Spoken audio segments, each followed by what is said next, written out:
Hello mga loves! Kahit lumakas man ang ulan at bumaha pa sa paligid, walang makakapigil sa pagkayod natin. Samahan nyo kami mga loves na kumuha ng aming mga isda today. Alauna na ito at pumasok na ako dito sa may sasakyan at sinuot ko na ito ating bota. Nagmedyas pala ako mga loves kasi nung last time na nagbota ako, agoy, nagkalapog akong tiil. Nagkasugat-sugat at di pala pantay yung medyas na suot ko, dito ko lang napansin. Dumaan kami dito sa kay ate, inabot ko yung pangmerienda ng mga bata na naligo sa ulan at dumaan na rin kami dito sa may tindahan para kumuha ng mga boxes at ito, nag-lip tent ako mga loves kasi sobrang putla ko talaga. At hindi maganda yung pakiramdam ni daddy dyan. May sipon na naman siya. So, bago kami dumiretso ng palengke, nagpagasolina muna kami. At ito yung aming daanan mga loves. Medyo umaambon-ambon pa pero medyo malakas pa yung tulo ng ulan. So, habang bumabiyahe kami dahil hindi ako nakadala ng supply, inayos ko muna yung buhok ko gamit yung kamay ko. At dahil nilalamig talaga ako dyan, nag-jacket na ako kasi may dala naman akong jacket.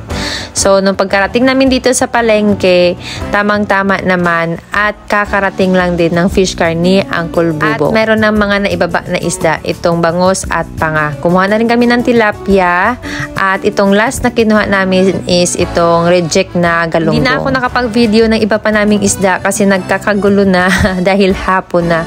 Dahil mag-aalas 3 na mga loves, ang layo pa ng uuwian ng iba. So ito si Kuya Wingwing, sobrang layo pa ito sa kanila.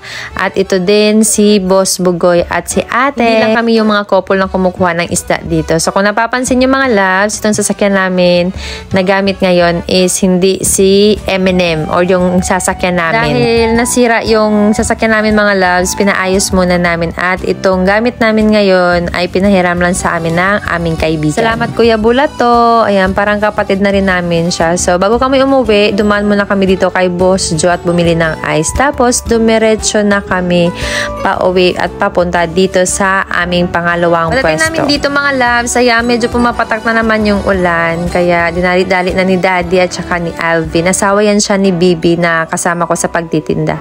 Pinaba na nila yung ulan at dinisplay na namin kasi mag-aalas 4 na. At hindi kami nakapag-video sa pagdi-display namin kasi may mga naghihintay na at bumili ng aming mga isda. Tutuwa talaga ako mga loves lalo na ngayon kasi sobrang mura talaga ng mga isda ngayon. Sana ganito na lang palagi. Para masaya yung lahat mga loves, lalo na yung mga nanay at yung mga tatay na kumakayod sa araw-araw para meron lang pambili ng ulam. Nakikita ko talaga yung tuwa sa mga mukha ng mga customers namin, yung saya na nararamdaman nila kapag mura talaga yung isda. Kaya yun minsan sinusulit na nila mga loves. Yung galunggong, yung tinda ko is 90 pesos. Kaya yung iba bumibili ng 5 kilos, 2 kilos, 3 kilos. Pag maramihan na yung binibili mga loves kasi isa-stock na lang daw sa ref. Dahil baka daw tataas na naman sa mga susunod na araw yung isda. Kaya yun, sobrang tuwa talaga ng mga customers mga loves. Yung unang nauubos dito ngayon sa aming tindahan, hindi itong yellowfin tuna natin, kundi yung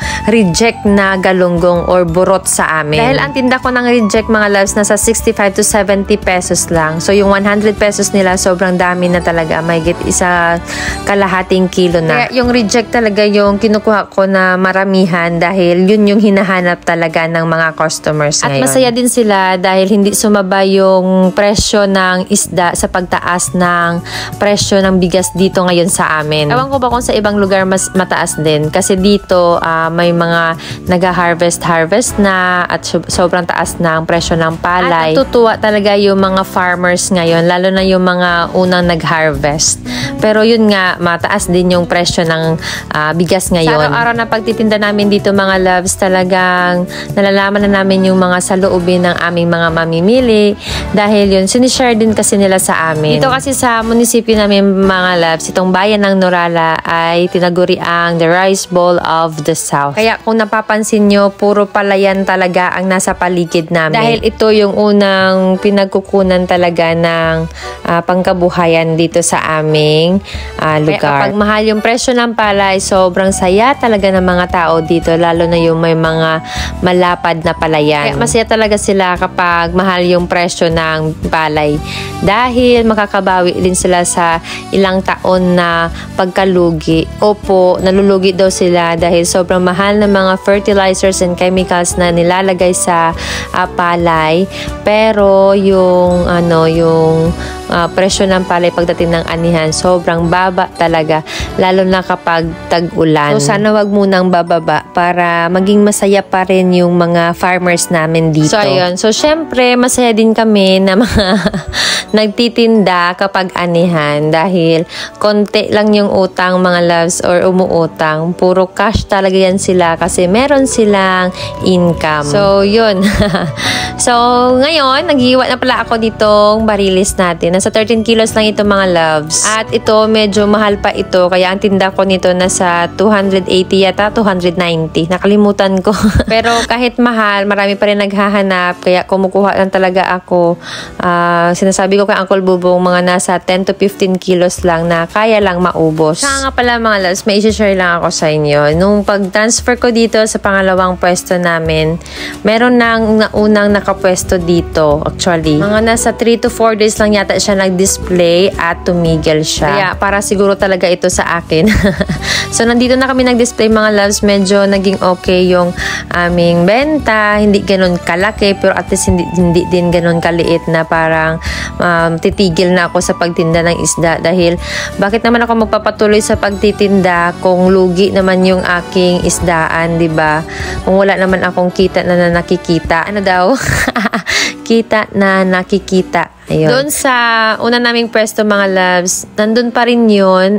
Nagtitinta pa rin kami doon ng isda at saka karne ng baboy. So, si daddy yung nakatuka doon. Siya yung nagtitinda. So, medyo tumumal talaga yung bintahan doon mga loves at masasabi ko talaga na parang titigil na talaga ako sa pagtinda doon ng isda. Kaya yun, naghanap kami ng paraan at napadpad kami dito. Sa pagpwesto ko dito mga loves, sobrang dami ko talagang negative na naririnig tungkol sa akin. Na vlogger, na hindi kontento sa sweldo, talagang maghahanap pa daw ng paraan kahit itong negosyo na to is piso-piso. Hindi ko talaga masasabi na piso-piso ito mga loves kasi nabuhay kami dito ng almost 3 years. Binuhay kami ng pagtitinda ng isda by God's grace. Nakaraos kami. So yun, yung mga negative na sinasabi tungkol sa akin, hindi ko talaga yun niisip at hindi ko yun minamind kasi alam ko sa sarili ko na wala kaming inaapakan na tao. At ganun talaga kasi ako mga loves, kahit anong parinig nyo sa akin at kahit alam ko na ako yung pinaparinggan or pinagsasabihan ng kung ano-ano na hindi naman totoo, hindi talaga ako pumapatol mga loves. Hindi ko kasi ugali na magparinig din or magsabi din ng hindi mabuti sa aking kapwa. Alam nyo kung anong ginagawa ko, pinag-pray ko talaga yun. Bakit? May mga laban kasi na hindi natin dapat patulan. Na yung tama mong gawin is ipag-pray na lang na sana maging maayos yung lahat. At mamuhay lang na tahimik. Yung peaceful lang mga loves, yung wala ka ng ibang iniisip kundi yung ikaw at pamilya mo at yung relasyon mo sa Panginoon. So, yun lang mga loves. Thank you for watching. Ingat po kayo palagi. God bless. Bye!